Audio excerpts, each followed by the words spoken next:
प्रथम भगवान श्री राधा कृष्ण के चरण कमलों में प्रणाम करके श्री व्यास जी महाराज, सरस्वती देवी एवं सदगुरुदेव के चरणों का ध्यान करते हुए अपने माता पिता सभी पूजनों का आशीर्वाद लेते हुए भगवान श्री बांके बिहारी मुरली मनोहर लाल से प्रार्थना करते हैं, गोविंद हमको सद्बुद्धि देना, धर्म का रास्ता दिखाना, अपनी भक्ति कृपा दृष्टि सदा बनाए रखना।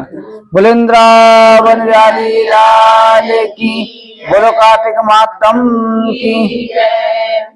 श्री सूजी महाराज कहते हैं कि ऋषिवरों, देवऋषि नाथ जी ने राजा पृथु को वर्णन किया कि हे राजन, कार्तिके कृष्ण पक्षे तु त्रयोदश्याम निशामुखे यम दीपम बहि दद्यात् मृत्यु विनाशनम। कार्तिक के महीने में यम पंचक प्रारंभ हो जाते हैं। यम पंचक प्रदोष वृक्ष से लेकर के भैया दूज तक चलते हैं। 5 दिन तक यमराज पृथ्वी लोक पर आ जाते हैं अपने यमलोक का काम बंद करके। उस समय उनके पार्षद काम करते हैं, उनके गण करते हैं, चित्रगुप्त देखता है, पर यमराज जो 5 दिनों के लिए पृथ्वी पर विराजमान हो जाते हैं, अपनी बहन यमुना से मिलने के लिए आते हैं। तो इन यम पंचकों में जो सूर्य के पुत्र यमराज के प्रति दीपदान देता है, उसकी अकाल मृत्यु नहीं होती। उसकी अकाल मृत्यु का यमराज हरण कर लेते हैं। यमराज के लिए जो है, जो दीपक जलाया जाता है, वो रक्त वर्ण की लाल बत्ती, जो कलावा की बत्ती होती है, कलावा की बत्ती का दीपक बनाना चाहिए। कलावा की बत्ती का दीपक बना करके दक्षिण मुख की तरफ उसका मुख कर देवें, और इसमें जो है सायकाल के समय, रात्रि काल के समय जो है यमराज को नाम से दीपक जलाना चाहिए। अपना मुख भी दक्षिण को, यमराज की दक्षिण दिशा की तरफ यमराज के साथ साथ जितने भी हमारे पिता रहे सभी स्वीकार कर लेते हैं। यमराज के नाम से दीपक जलावे और प्रार्थना करे कि सूर्य के पुत्र, आप हमारे द्वारा दिए गए इस दीपदान से प्रसन्न हो जाओ। कार्तिक के महीने में यम पंचकों के दिन में नरक से डरने वालों को जो है तिल के तेल के द्वारा दीपदान करें और तिल के द्वारा स्नान भी करें। 5 दिनों में तिल का स्नान, तिल के द्वारा आर्द्रदान और तिल के तेल का दीपक, ये करने से यमराज प्रसन्न हो जाते हैं। तिल का स्नान होता है, जो नहाने वाला पानी है उसमें थोड़े से तिल डाल लो, तिल डाल करके स्नान करो। इसके साथ में चतुर्दशी के दिन चंद्र के उदय में तिल के तेल में लक्ष्मी जी का वास रहता है। जल में गंगा का जो कोई स्नान करता है, तिल का तिल डालता है, पुरुष यमपुरी में कभी नहीं जाता। अगर नहाने वाले पानी में इन 5 दिनों में तिल डाल लो, थोड़ी सी गंगा जल डाल लो, तो वो भी वैकुंठ को प्राप्त होता है।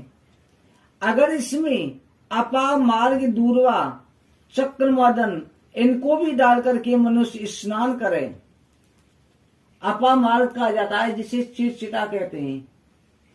अपा मार्ग के पेड़ बहुत सारे होते हैं, जिसमें जो बीज ऐसे होते हैं जो शरीर से लग जाते हैं।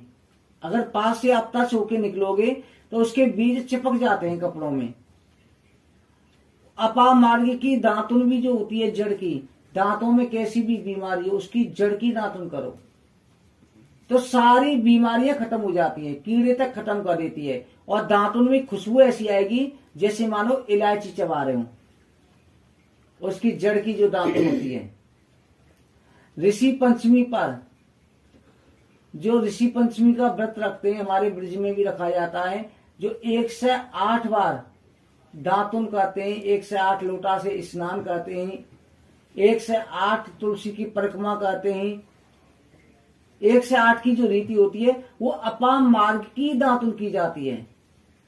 तो अपाम मार्ग के प्रयोग बहुत होते हैं।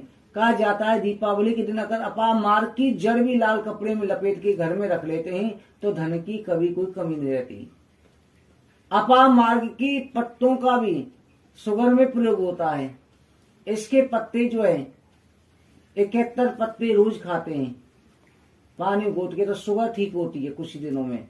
3 दिन तक का नियम होता है इसका, खाली पेट ली जाती है। तो इतना प्रभाव होता है अपामार्ग का। तो अपामार्ग को अगर जल में डाल करके स्नान किया जाए, उसे जल में घुमा दिया जाए दंडी को, और कहे कि हे अपामार्ग, आप भट भटकैया के नाम से भी प्रसिद्ध हो, यानी जो भटकने वाले लोग हैं संसार में, उनका उद्धार करने वाली हो। आपको बार बार घुमाने से मेरे पाप दूर हो जाएं। फिर दक्षिण मुख होकर के यमराज का तर्पण करें। इन वृक्षों की विशेषता क्यों है? वृक्षों की विशेषता यह है कि एक समय माता पार्वती ने सभी देवताओं को जड़ होने का श्राप दे दिया था। कहा कि तुम देवताओं के अंदर दया नहीं है, क्योंकि जिस समय माता पार्वती गर्भ धारण करने वाली थी तो अग्निदेव चले गए थे जानबूझ की, तो उस समय उन्होंने श्राप दे दिया कि तुम सभी देवता जो है मूर्ख हो, एक जड़ के समान हो, किसी का सुख नहीं देख सकते, इससे सब वृक्षी हो जाओ। और नदियों को कहा था जो देव, और एक समय गायत्री देवी ने सभी देवियों को श्राप दे दिया तुम नदी हो जाओ, तो देवियां नदी हो गई थी। और देवता जो वृक्ष हुए, भगवान विष्णु पीपल हो गए गया जी में जाके, भगवान शंकर जी बट वृक्ष हो गए, ब्रह्मा जी पलाश हो गए, उनका एक एक अंश इस वृक्ष में परिवर्तित हो गया। सूर्य भगवान जो है नीम हो गए, आग का पेड़ है इसमें गणेश जी का वास हो गया, बेल पत्र में लक्ष्मी जी का अंश गया। तो इसी तरह से सभी देवताओं के तेजों से वृक्षों की उत्पत्ति हुई है। तो इनमें गुण भी वैसे हैं। आज भी नीम का पेड़ देखो, हर प्रकार की औषधि में काम आता है, क्योंकि उसके अंदर जो सूर्य का वास है। नीम की दातुन करो, नीम के पत्तों का प्रयोग करो, हर जगह पर काम आता है नीम का प्रयोग।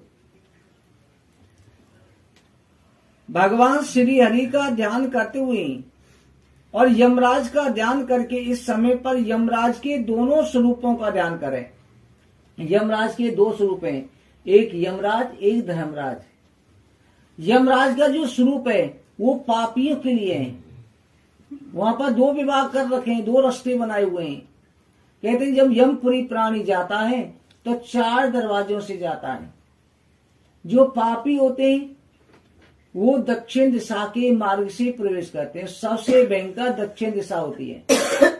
दक्षिण दिशा में प्रवेश करने पर बड़े से बड़ी यातनाएं दी जाती हैं, जिन यातनाओं को भागवत में लिखा हुआ है पूरा, उनको सुनने पे भी इंसान कांपने लग जाए। और जो उत्तर दिशा है, यहाँ से ऋषि मुनि संत प्रवेश करते हैं दरवाजे से। उस लोक की व्यवस्था भी वैसी है उस दरवाजे से, और वही दृश्य दिखाई देता है। यहाँ पर जो संत हैं, बड़े बड़े भक्त हैं, ये उत्तर दिशा से।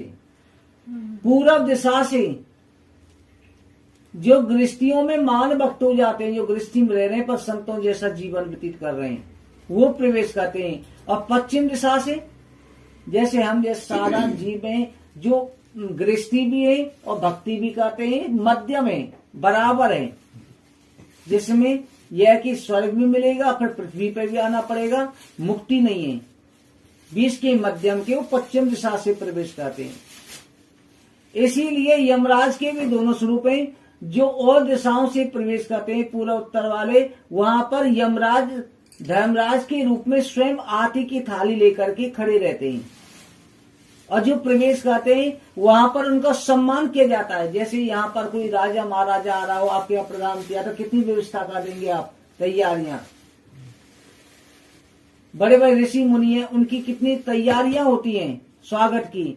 ऐसे ही यमराज जो है धर्मराज के रूप में स्वयं तैयारियां करते हैं। वहां बड़ा आनंद आता है, वहां पर जाके संसार को भूल जाता है जीवात्मा। बिल्कुल कहता है कि यहीं पर रहूं, ना परिवार की याद आती ना बच्चों की आती। हाँ, उसे अपने पिता जरूर मिलते हैं वहां पर स्वागत में खड़े हुए, अपने पूर्वज जरूर दिखाई देंगे। जो पूर्वज जो है मुक्ति को प्राप्त हो चुके हैं, और जिन पूर्वजों के अंश भी, कई बार ऐसा तो पूर्वजों का जन्म भी होता है, उनका अंश दिखाई देता है, अंश आता है। जैसे कई बार आप जो है स्वप्न में और ना जाने ऐसे ऐसे दृश्यों पे पहुंच जाएंगे, ऐसी ऐसी जगह पहुंचोगे कि जो आपने कभी देखी भी नहीं है और ना कभी सुनी है, परंतु आप उस जगह जा रहे हो। आपकी आत्मा जो है उसे सब कुछ याद है, कितने जन्म लिए, ना जाने किस जन्म की कौन सी कीड़ा उसके सामने आ रही है, क्योंकि काल चक्र है। काल चक्र में कितनी बार आपका यहीं पर इसी क्षेत्र में जन्म हुआ है, परंतु दृश्य अलग अलग हुए हैं, न जाने किस किस क्षेत्र में हुआ है। तो काल चक्र को हमारी आत्मा को सब याद है, केवल शरीर के पर्दे से बालक अवस्था आती है, जवानी आता है, बुढ़ापा आता है, इस शरीर को आता है, आत्मा को नहीं आता। आत्मा केवल हमारे शरीर का किया हुआ कर्म भोगती है। जब स्वर्ग नरक जाती है तो वहां पर उसे वैसा ही शरीर दिया जाता है जो केवल कर्म भौतिक शरीर, उससे एहसास ऐसा होता है जैसे धरती पर होता है। इस शरीर में जो एहसास होगा वो उसमें भी होगा, उसको भी ठंड भी लगेगी, भूख भी लगेगी, प्यास भी लगेगी, दर्द भी होगा, यातना देने पर सुख की अनुभूति भी होगी, परंतु भोगना इस शरीर का पाता है।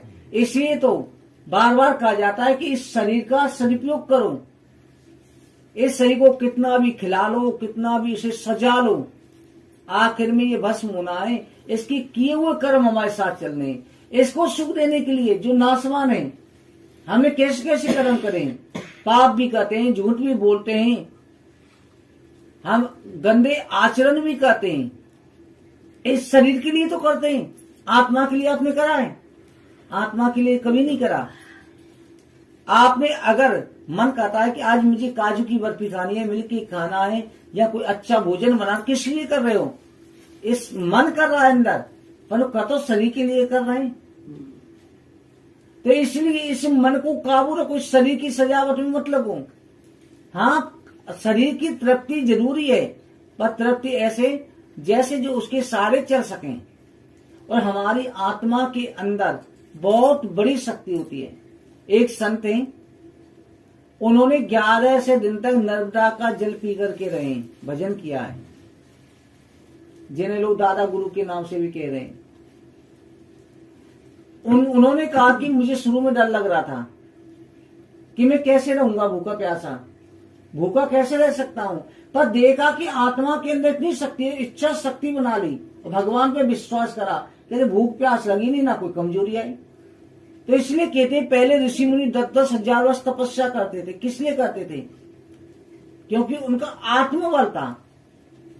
ये शरीर तो थकता है। इसलिए यमराज के दोनों स्वरूपों का ध्यान करो, यम स्वरूप और धर्मराज स्वरूप। यमराज के दोनों स्वरूप ही इसी तरह से पितर तीर्थ, देव तीर्थ, इनके नाम से भी तर्पण करें। 5 दिनों तक तर्पण भी करना चाहिए। स्नान के बाद में एक लोटे में जल लो, उसमें काले तिल डालो, थोड़ा मीठा डालो और देवताओं पितरों के नाम से तर्पण करो। 3-3 अंजलि ये यमराज के नाम से देव है। यमाय, धर्मराजाय, मृत्युवे, अनंतकाय, व्यवस्कराय, कालाय, सर्वभूतखयाय, उडुम्बराय, दग्नाय, नीलाय, परमेश्वरे, वृकोदराय, चित्राय, चित्रगुप्ताय, इस नामों से दक्षिण दिशा की तरफ 3-3 अंजलि भर के जल दे रहे हैं। तर्पण लेना चाहिए। आप किसी बर्तन में भी पानी ले सकते हैं, उसमें से भर भर के यूं उसमें काले तिल डाल लो, मीठा डाल लो और यूं भर भर करके छोड़ दो उनके नाम से दक्षिण दिशा की तरफ। शाम के समय पर दीपक जलाना चाहिए। सायकाल के समय ब्रह्मा के मंदिर में, विष्णु के में, शिव के में, दुर्गा के में, अटारी में, ग्राम देवता के में, पुराने वृक्ष में, नदी, तालाब, बावली, गली, समीप के वन, खेतों में, इन सब में जो है त्रयोदशी को और चतुर्दशी को अवश्य जलाने चाहिए। चतुर्दशी को जो अकाल मृत्यु से मरे हैं, जो हमारे वंश में पितरों में अकाल मृत्यु जिनकी हुई है, उनके लिए आज चतुर्दशी के दिन, छोटी दीपावली के दिन, उनके नाम से दीपक जलाना चाहिए। फिर इसके बाद में कुंवारी कन्याओं को, ब्राह्मणों को, शिव भक्तों को, तपस्वियों को भोजन करावें तो शिव लोक की प्राप्ति होती है। जो ब्राह्मण को दान देवे वो यमराज के लोक को नहीं जाता। इसी प्रकार अमावस्या को भी प्रातःकाल देवताओं की पूजा की जाती है। अमावस्या के दिन में भी दिन के तीसरे भागों में पितरों का श्राद्ध करें, अन्न से ब्राह्मणों को भोजन करावें। और अमावस्या के दिन भी घर में तुलसी ब्राह्मण इनको जो है दान दे करके इसके बाद इनके घरों में भी दीपोत्सव करें। चौराहे पर शमशान में नदी पर्वत गाय का ग्रह इनमें भी दीपदान करें। और अमावस्या को जो लक्ष्मी को जगावे कि तुम ज्योति स्वरूप हो, तुम सूर्य चंद्र बिजली स्वर्ण नक्षत्र सबकी ज्योति हो, हे दिव्य ज्योति तुम्हें नमस्कार है। लक्ष्मी माता को अमावस्या के दिन जगाना चाहिए। अमावस्या के दिन सायंकाल के समय पितरों के नाम से जरूर करना चाहिए। पितरों के नाम से जो है दान करो, जैसे खीर बतासे का भोग लगा के बांट दो। और अमावस्या के दिन कुल्लड़ भी किया जाता है। माताएं जो होती हैं अपने बच्चों की रक्षा के लिए एक कुल्लड़ लेकर के मिट्टी का उसमें दूध भर के और बच्चे के ऊपर 7 बार घुमा करके कहीं रखे आती हैं नीचे पेड़ के नीचे। इससे जो है पूरी वर्ष बच्चा निरोग रहता है। बच्चे के ऊपर कोई हाय हो नजर हो सब खत्म हो जाती है। तो अमावस्या के दिन कुल्लड़ का जरूर करना चाहिए। कुआरे बच्चे पे जरूर करना चाहिए। शादीशुदा पे नहीं किया था, कुआरे पे किया जाता है, जिससे उसकी अला बला है। क्योंकि जो खतरा होता है परेशानी होती है तंत्र होते हैं जब शादी से पहले कुआरे बच्चे को ज्यादा होते हैं और 16 वर्ष तक की अवस्था के को ज्यादा होते हैं। तो बच्चों के ऊपर जरूर उतारना चाहिए, नजर उतारना होता है। तो ये अमावस्या की रात को उतारी जाती है। एक दिन दीपोत्सव करा करके माता लक्ष्मी को जगा करके, क्योंकि भगवान विष्णु से 12 दिन पहले लक्ष्मी जी जागती हैं। अमावस्या को लोग जुआ भी खेलते हैं। इस दिन जुआ खेला जाता है कि जिससे पूरी वर्ष जीत होती है। इस दिन स्वयं पार्वती और महादेव जी ने खेला था, जिसमें माता पार्वती जीती थी और महादेव जी हार गए थे। तो इस दिन अपनी परीक्षा के लिए खेला जाता है। जो लक्ष्मी अमावस्या को दीपमाला में, पूर्णमासी को गौशाला में बास करती है और पूर्णमासी को गौशाला में जलाया जाता है दीपक लक्ष्मी जी के नाम से, वो माता लक्ष्मी हमें वरदान दे। इसलिए इस दिन जो है अमावस्या की रात्रि को माता लक्ष्मी घर घर में घूमती है। माता लक्ष्मी के सामने दीपक रात भर जलना चाहिए। पूरे घर में उस दिन जो अंधेरा ना रखें, रात्रि काल को जो है दीपक ज्वाला करके जहाँ तिजोरी रखी है वहां तो जरूर उजाला होना चाहिए कि माता लक्ष्मी का वास हो मंदिर में तिजोरी की तरफ में, कि लक्ष्मी का आगमन होता है। उनके लिए स्थान चाहिए कि माता लक्ष्मी को कभी भी अंधेरा पसंद नहीं है। उन्हें हमेशा उजाला रोशनी पसंद है। जैसे नारायण को श्रृंगार पसंद है, अच्छा खाना भोग पसंद है, और लक्ष्मी माता को जो है सजावट पसंद है। उन्हें श्रृंगार सजावट अच्छी लगती है। एक हमारे शिव पार्वती जी ऐसे हैं जो उनको कैसे भी रख लो, परंतु उनके दरबार में नियम भी बहुत हो जाते हैं। कहते हैं जो जितने सीधे होते हैं उतने ज्यादा टेढ़े भी हो जाते हैं। शिव पार्वती में इनको क्रोध कम आता है, आता भी है तो इतना भयंकर आता है कि कोई रोक नहीं सकता। महाकाल और महाकाली रूप धारण कर लेते हैं। और लक्ष्मी नारायण में लक्ष्मी जी केवल चंचलता दिखा देती हैं। अगर आदमी अपने कर्म से भ्रष्ट हो जाता है लक्ष्मी जी चल देती हैं। अगर उसके भाग में लक्ष्मी लिखी हुई है और कर्म से भ्रष्ट होकर रहेंगी तो उसका पतन कर देंगी, उसे भ्रमित कर देंगी। कहते हैं ज्यादा पैसा आता है, कोई धन का सदुपयोग नहीं करता, तो लक्ष्मी उल्लू की सवार होके आती है। कई बार लोग इतने उल्लू हो जाते हैं कि उन्हें दिन और रात पैसा ही पैसा दिखता है। पैसों के चक्कर में इतना पैसा आता है फिर भी उनकी हाय नहीं मिटती। फिर इधर करूं उधर करूं, पागल से हो जाते हैं वो। हर समय चारों तरफ उनको उल्लू का रूप आ जाता है। और जो नारायण के साथ में है या गरुड़ के सवार में, तो पैसा होते हुए भी पूजा पाठ में लगा हुआ है, दान पुण्य में लगा हुआ, मन को शांति है जिसके, समझ लो कि इसके घर में लक्ष्मी गरुड़ पर सवार होके बैठी हुई है। इसलिए ज्यादा लक्ष्मी ऐसी नहीं चाहिए जिससे इंसान उल्लू बन जाए, वैसी लक्ष्मी नहीं चाहिए। लक्ष्मी माता करें दीपोत्सव मनावे तो लक्ष्मी माता हमेशा उस घर में विराजमान रहती है। अगले दिन गोवर्धन पूजा होती है, जिस दिन मथुरा में गोवर्धन में या अपने घर पर ही पूजा की जाती है। और गोवर्धन में भगवान श्री कृष्ण का ध्यान करके पूजन किया जाता है। गोवर्धन के दिन ब्राह्मणों को भोजन कराया जाता है, फिर बंधु बांधव के साथ में भोजन किया जाता है। उस दिन गायों को भी सजाया जाता है, पूरे ब्रज मंडल में गाय भैंसों को सजा दिया जाता है, उन पर रंग बिरंगे थापे रख देते हैं, उनको मालाएं पहले बनाई जाती थी, अब भी बना मोर पंख की मालाएं पहना देते हैं, रंग बिरंगे उनके गले में मालाएं बना बना करके सजा करके डालते हैं, क्योंकि भगवान श्री कृष्ण ने दिन गायों की भी पूजा करी थी। और हमारे जीवन का आधार जो होती है गाय और गोवर्धन होते हैं, क्यों ब्रजवासियों के लिए गोवर्धन रक्षा करी थी गोवर्धन ने, और गाय चरने जाती है, गाय जो तिनका खाती हैं, दूध देती हैं, गाय माँ के समान पालन पोषण करती हैं। ऐसी गाय के अंदर जिनके गोबर में लक्ष्मी जी का वास है, जिनके गौमूत्र में गंगा जी का वास है, ऐसी गाय माता जो मेरे पापों को दूर करें। फिर गाय के पीछे भी चला जाता है, फिर इसके बाद में गाय बैल इनकी भी पूजा की जाती है। शिव जी के वाहन तुमको नमस्कार है। इस दिन जो गोवर्धन की पूजा करते हैं, गोवर्धन की पूजा कर घर पर भी बना के करते हैं, और उस गोवर्धन की पूजा करके उसकी 7 परिक्रमा कर ली जाए तो उनको गोवर्धन की परिक्रमा करने का फल प्राप्त होता है। 7 कोष की परिक्रमा वहां करी और गोवर्धन के दिन जो गोबर बनाया उसकी 7 परिक्रमा कर ली, बराबर फल प्राप्त हो जाता है। इसलिए गोवर्धन की पूजा करें।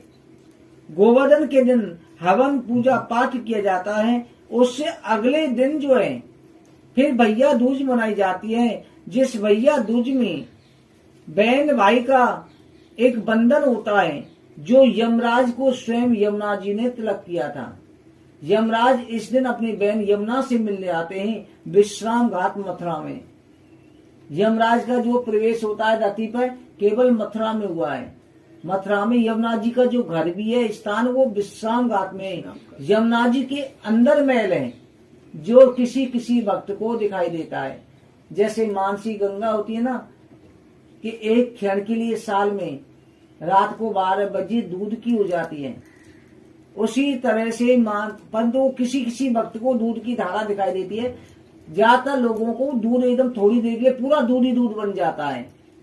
इसी तरह से विश्राम घाट के अंदर भी किसी किसी भक्त को दर्शन हो जाते हैं, और उस दिन यमुना जी में अलग ही खुशी का माहौल होता है। एक दिन बहन भाई स्नान करते हैं, और बहन भाई हाथ पकड़ के स्नान करते हैं, क्योंकि यमुना जी का वरदान है कि इस दिन बहन भाई स्नान करेंगे तो मेरे यमपुरी को नहीं आएंगे। कई लोग जो है धर्म की बहन बना करके उस दिन वहीं पहुंच जाएंगे, जिनके भाई नहीं है वो पहुंच जाएंगे, जिनके बहन नहीं है वो पहुंच जाएंगे। फिर वहां देखेंगे कि इसका कोई भाई नहीं है, बैठी हुई है, जिसको अकेले बैठे देखेंगे उससे कहेंगे कि तुम धर्म बहन बनना है। तो जीवन यानी कि थोड़ी देर नहाने के लिए बन रहे हैं, पूरे जीवन रिश्ता निभाते हैं। फिर उससे वहां पर बहन भाई एक दूसरे को उपहार देते हैं, एक दूसरे को वस्त्र देंगे, फिर बहन अपने हाथों से बहन भाई को भोजन कराती है स्नान के बाद में। तो कहा जाता है इसलिए जीवन में एक बार वहां भी जरूर जाना चाहिए। विश्राम घाट पे जाओ और देखो, वहां का आनंद ही अलग है। और उस दिन ये मान लो कि आप स्नान कर रहे हैं तो स्वयं यमराज यमुना जी आपके सामने खड़े होकर के ही आपको आशीर्वाद दे रहे हैं। इस तरह से यम पंचकों में 5 दिन जो पूजा करते हैं उनके सभी प्रकार के पाप जल करके नष्ट हो जाते हैं। बोलो इंद्रावती।